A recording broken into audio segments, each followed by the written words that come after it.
महाराष्ट्रातही cold drip सिरपच्या विक्री, उत्पादन आणि वितरणावर बंदी. मेडिकलमध्ये सिरप आढळल्यास माहिती देण्याच्या अन्न औषध प्रशासन विभागाच्या सूचना. राज्य सरकारकडून टोल फ्री नंबर जारी. खोकल्याच्या औषधामुळे मध्य प्रदेश आणि राजस्थानातील 18 चिमुकल्यांचा मृत्यू. औषधात विषारी केमिकल मिसळल्याचा आरोप. केंद्र सरकारकडून सर्व राज्यांच्या आरोग्य सचिवांसोबत चर्चा.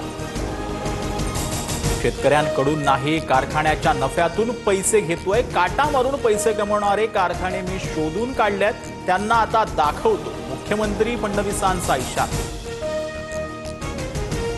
ऊस उत्पादकांना मदतीची गरज असताना त्यांच्याकडून सक्तीनं वसुली करणं हे अत्यंत चुकीचं. मुख्यमंत्र्यांनी फेरविचार करावा. ऊसाच्या प्रतिटन 5 रुपये कपातीच्या निर्णयानंतर शरद पवारांची मागणी. महाराष्ट्रातल्या अतिवृष्टीग्रस्त शेतकऱ्यांना मदत करण्यासाठी अजिबात उशीर करणार नाही. सरकारनं नुकसानीचा सविस्तर प्रस्ताव पाठवावा. लगेच मदत करू. अमित शहांची ग्वाही. राज्यातील नुकसान भरपाई संदर्भात आराखडा तयार करण्याचं काम सुरू. मुख्यमंत्री फडणवीसांची माहिती. केंद्र सरकार शेतकऱ्यांच्या पाठीशी, लवकरात लवकर मदत मिळणार. शिंदेंसह अजितदादांचं आश्वासन.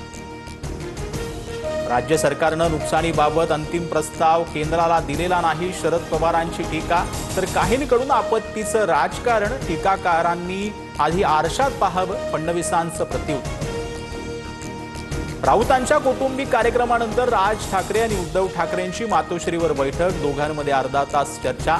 पालिका निवडणुकांच्या अनुषंगानं ठाकरे बंधूंच्या गाठीभेटी वाढल्या. रामदास कदमांची पत्नी थेट माध्यमांसमोर अनिल परबांचे आरोप फेटाळले. स्टोमुळे माझा पदर जळाला होता, ज्योती कदमांनी सांगितला थरारक प्रसंग. तर परबांविरोधात कोर्टात जाणार रामदास कदमांचा इशारा. बच्चू कडू आणि गुलाबराव पाटलांमध्ये जुंपली. बच्चू कडू गुलाबरावांच्या पाळधी गावातून चाळीसगावकडे घरी आले असते तर स्वागत केलं असतं. गुलाबराव पाटलांनी डिवचलं. गौतमी पाटीलच्या कारच्या अपघातापूर्वीचा सीसीटीव्ही समोर. भोर मुंबई मार्गावरील पेट्रोल पंपाजवळ कार उभी, 2 जण खाली उतरल्याची दृश्य. यानंतर काही अंतरावरच कारनं रिक्षाला धडक दिली. जेलमध्ये टाकायला गौतमीनं कुठला मोठा गुन्हा केला? भाजपचे नेते पातळी सोडून बोलतायत. जितेंद्र आव्हाड आणि सुप्रिया सुळेंचा चंद्रकांत पाटलांवर निशाणा. अपघात प्रकरणी कारवाईसाठी डीसीपींना केला होता फोन.